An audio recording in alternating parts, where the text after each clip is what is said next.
The benefits of having the high-fidelity mannequins, I think number one, Vanier College has to stay competitive. If we compare ourselves to other colleges, we don't have the high-fidelity mannequins like some of the other institutions have. We cannot offer this to our students.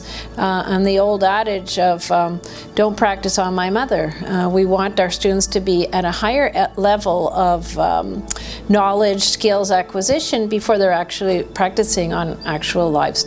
Patients. We're losing clinical stages, we're losing clinical areas. So our students don't even, in the past, could practice some of these skills in the clinical areas. They can't anymore because we're losing clinical stages. So they have to do a lot of their practice here. We have an obligation as an institution to better prepare them so that they feel more confident. They get to the patient, they go, I've done this before, I know how to do it, and I feel confident that I can do it efficiently and safely. What you're seeing behind us is what would be referred to as a skills type of mannequin or a low fidelity mannequin. They do not respond. There is very little to it. It is a dummy, it sits there. You can practice skills on it, but there is no feedback from that patient at all.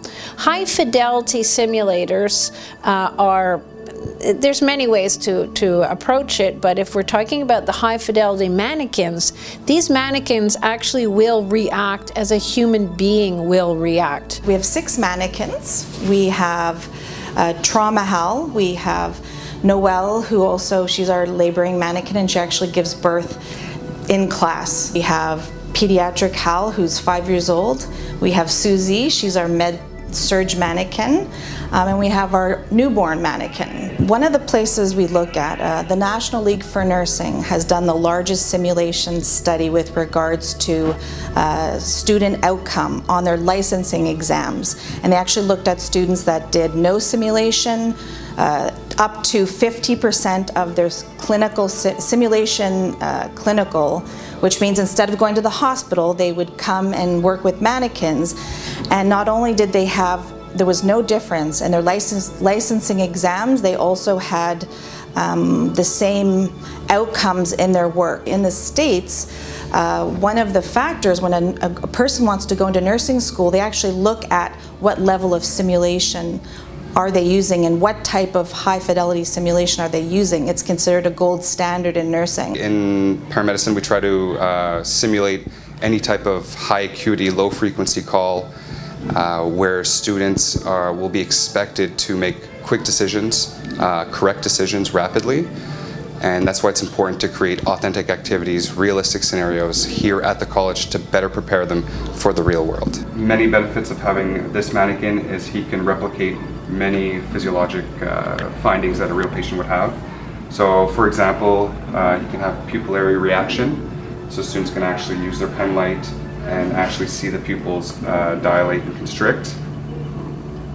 One of the features too that he has is he can have secretions coming from his ears, his mouth, his eyes, as well as in his airway for performing oral suctioning. He can have swelling of the tongue to replicate some sort of allergic reaction, and or when practicing intubations to create a difficult airway to manage. He's also able to have seizures going down to his chest. You can see he actually has chest rise. Students are able to auscultate and hear real breath sounds. We get all the students here, all the RT students that from Vanier College come here to the Children's and do a pediatric and neonatal rotation here for 6 weeks. Vanier College having this simulation mannequins and simulation room will really bring them to the standards of what other teaching institutions are doing across Canada right now. So since we want our students to be ready for real life, what better way for them than to practice on mannequins that won't be harmed by the many procedures that we'll do time after time after time, and that will also help Vanier to be competitive with other colleges that have the benefit of having those mannequins. We would like our students to be able to work on what we find in a family. Basically, if those mannequins could be available for next spring, so we'll start a fresh new year in 2016-17, very well equipped for both nursing and anesthesia and respiratory techniques.